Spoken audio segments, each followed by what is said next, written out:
Soyons honnêtes, les choses qui détruisent vraiment ta vie n'arrivent pas avec fracas ni fanfare. Ce ne sont pas des méchants de Hollywood avec un rire cruel. Non. Les vrais tueurs sont silencieux, ils se glissent discrètement dans ta routine, se déguisent en normalité et s'installent profondément dans tes habitudes. Et pendant que tu attends une grande catastrophe, ils prennent lentement mais sûrement la vie hors de toi. Si tu crois pouvoir vaincre ce malaise invisible avec une nouvelle application de liste de tâches, ou une citation motivante sur Instagram, alors bienvenue dans le club des éternellement frustrés. Ces applications sont parfaites pour organiser des tâches, oui, mais face aux vrais problèmes. Cette sensation d'être prisonnier dans les sables mouvants de ta propre vie. Elles sont aussi utiles qu'un parapluie dans une baignoire. Aujourd'hui, on ne fait pas de bruit. Aujourd'hui, on nettoie en silence. Je vais te révéler 12 tueurs silencieux que tu dois éliminer. Discrètement de ta vie. Ne le dis à personne, ne fais aucune annonce. Fais-le simplement.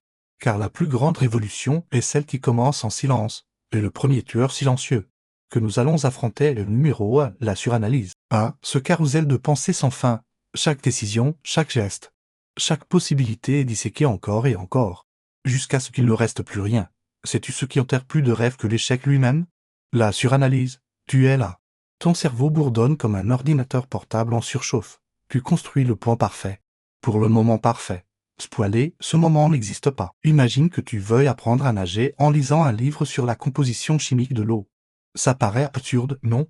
C'est pourtant exactement ce que tu fais. Tu penses jusqu'à te paralyser complètement. Le monde ne récompense pas celui qui a imaginé le meilleur plan. Il récompense celui qui a sauté dans l'eau froide. Alors, première coupure silencieuse remplace une heure de réflexion par une minute d'action courageuse. Mais à peine as-tu arrêté de penser et commencé à agir qu'un autre tueur s'approche déjà. Il te murmure à l'oreille: est-ce que c'était assez bien? Qu'est-ce que les autres vont penser? Cela nous amène directement au tueur numéro 2. Le besoin constant de validation. Tu publies quelque chose et en 5 minutes, tu actualises la page 10 fois, tu fais une proposition en réunion et tu scrutes les visages à la recherche d'un signe d'approbation. Ton estime de toi est branchée à la perfusion des likes de personnes qui, demain, ne se souviendront même plus de ton nom. Voici la vérité brutale qui va te libérer: personne ne pense autant à toi que toi-même. Désolé. Mais tu n'es pas le personnage principal du film de tout le monde. Chacun est absorbé par son propre chaos. Si tu vises pour les applaudissements des autres, tu loues ton bonheur à des inconnus, et ils paient un loyer misérable, alors coupe le cordon. Agis. Parce que tu le veux, remplace la quête de validation par un respect de toi inébranlable, et, pendant que tu apprends à ignorer l'opinion des autres, le piège le plus confortable de tous t'attend déjà. C'est le numéro 3, le syndrome du un jour. Je mettrai mes finances en ordre un jour, je commencerai le sport un jour, je lancerai mon entreprise un jour est le plus beau cimetière du monde. C'est là que reposent les idées brillantes et les rêves jamais vécus. Enterrés sous des montagnes d'excuses, regarde ton calendrier. Montre-moi où se trouve le jour 1. Jour exactement. Il n'existe pas. Un jour est simplement un code poli pour dire jamais. Coupe ce mot de ton vocabulaire. Remplace-le par la puissance indomptable d'aujourd'hui. Pas demain, pas la semaine prochaine, maintenant. Maintenant, ça devient personnel. Car les prochains tueurs portent peut-être le visage de personnes que tu apprécies. Voici le numéro 4, les vampires d'énergie déguisés. Tu les connais. Cet ami qui appelle seulement pour se plaindre, cette collègue qui utilise chaque pause café pour déverser sa négativité sur toi. Après chaque échange, tu te sens vidé. Comme si tu avais couru un marathon avec un gilet de plomb. Ton énergie est ta ressource la plus précieuse et ces personnes la pompent comme un puits de pétrole. Tu n'as pas besoin de faire une scène dramatique. Pas de grand monologue pour annoncer une rupture. Éloigne-toi simplement en silence. Moins de réponses. Des appels plus courts, plus de distance. Protège ton énergie comme Fort Knox, car tu ne peux pas conquérir le monde avec une batterie constamment vide. En parlant de batterie vide, cela nous amène directement au plus grand mythe de productivité de tous les temps. Le tueur numéro 5, l'illusion du multitâche. Tu jongles entre des mails, un appel téléphonique, et tu essaies en même temps d'écrire un rapport. Tu te sens comme un génie, un maître de l'efficacité. Mais en réalité, tu fais 5 choses à la fois. Et tu les fais mal. Le multitâche, c'est comme essayer d'attraper 5 balles pendant que quelqu'un te crie au visage. À la fin, tout tombe par terre. Ton cerveau est conçu pour la concentration profonde, pas pour le saut superficiel constat. Chaque changement de contexte force ton cerveau dans un état de surcharge permanente. Résultat, un travail médiocre et un stress maximal. Élimine le multitâche. Remplace-le par une concentration impitoyable sur une seule tâche, une seule. Chose avec un focus total jusqu'à ce qu'elle soit terminée. Puis la suivante. C'est ça. La voix maintenant, tu es concentré. Mais concentré sur quoi? Probablement sur l'écran de ton téléphone. Et sur le prochain tueur encore plus silencieux. Voici le numéro 6, le doux poison de la comparaison. Tu veux ruiner ta vie en 5 secondes? Ouvre Instagram, fais défiler. Compare ta vraie vie, désordonnée et imparfaite, à la vitrine parfaitement mise en scène de quelqu'un d'autre. Oh, elle se marie. Lui, il a encore été promu. Il voyage à Bali pendant que toi, tu manges des céréales directement dans la boîte à 2 heures du matin. Stop. Tu compares les coulisses de ta vie avec la scène principale de la leur. La comparaison est le voleur de joie. Chacun mène une bataille dont tu ignores tout. Derrière chaque façade parfaite se cache l'insécurité, la solitude et le doute. Concentre-toi sur ta propre piste, regarde devant toi, applaudis-les autres, mais arrête de mesurer ton temps avec le leur. Et puisque nous parlons de faire défiler, passons au numéro 7, le Doomskjolin. Le dévoreur numérique de l'âme. Il est minuit, encore 5 minutes. Que mens-tu? 3 heures plus tard, tu as regardé 150 vidéos de chats. Tu t'es énervé contre le drame de 2 influenceurs que tu ne connais même pas. Et tu es devenu expert en théorie du complot. Félicitations. Tu viens de donner 3 heures de ta vie à l'algorithme.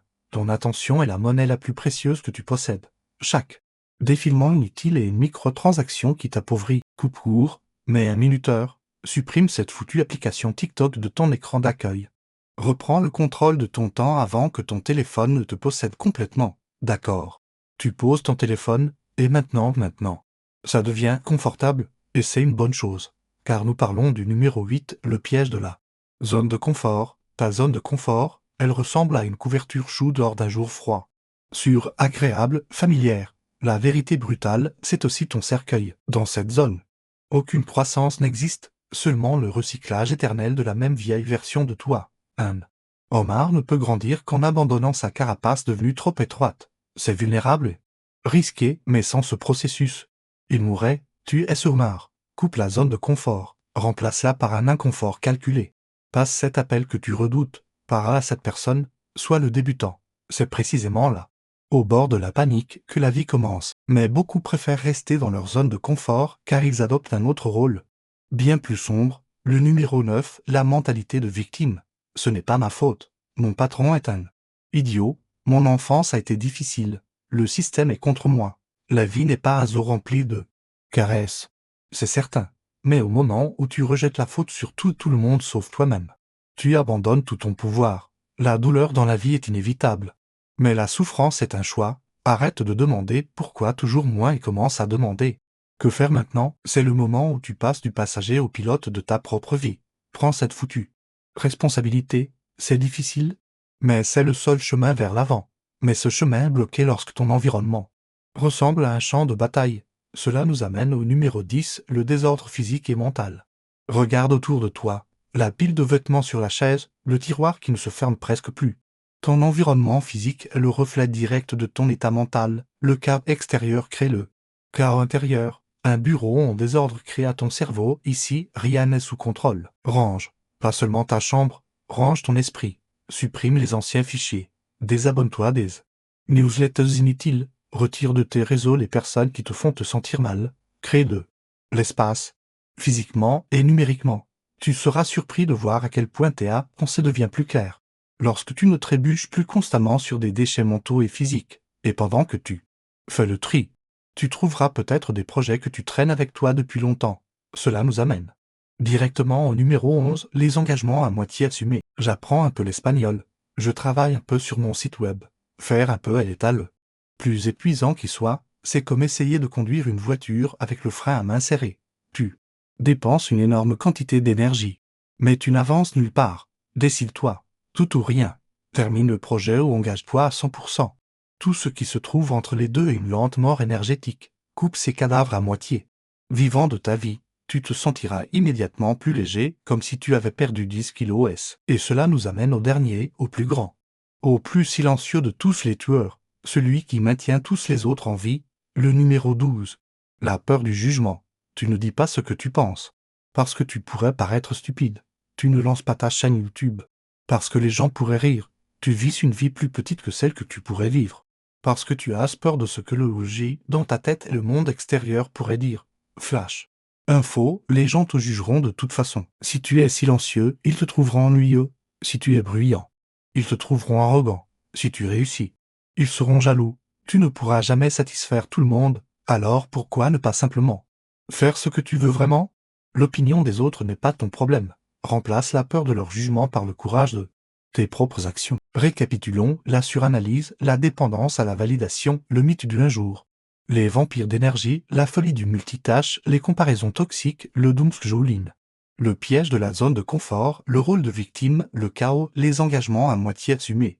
Et la peur paralysante du jugement des autres. Couplés, un par un, en silence, sans pitié, sans annonce, la vraie transformation n'a pas besoin d'applaudissements, elle a seulement besoin d'une décision. Et voici la dernière vérité pour aujourd'hui, ton futur toi est en train de regarder par-dessus ton épaule en ce moment même et il te supplie, s'il te plaît, ne gaspille pas une seconde de plus, arrête de porter ce poids mort, coupe-le. Une bonne fois pour toutes, chaque petite coupure silencieuse est une renaissance, une version plus légère, plus libre et plus forte de toi attend de se libérer, alors ne te contente pas de hocher la tête et de continuer à scroller. Choisis une seule chose sur cette liste, une seule, et élimine-la. Aujourd'hui, si cette vidéo t'a donné un coup de pied mental, alors aime-la. Partage-la avec quelqu'un qui est aussi coincé dans les sables mouvants. Et abonne-toi à cette chaîne pour plus de clarté et moins de chaos. Souviens-toi, la vraie productivité ne vient pas de plus de pression, mais d'un meilleur système. Tu as maintenant libéré tes freins mentaux, mais même le moteur le plus puissant ne sert à rien sans carburant. Dans la prochaine vidéo, nous allons recharger complètement ton énergie et enterrer la fatigue pour toujours. À bientôt.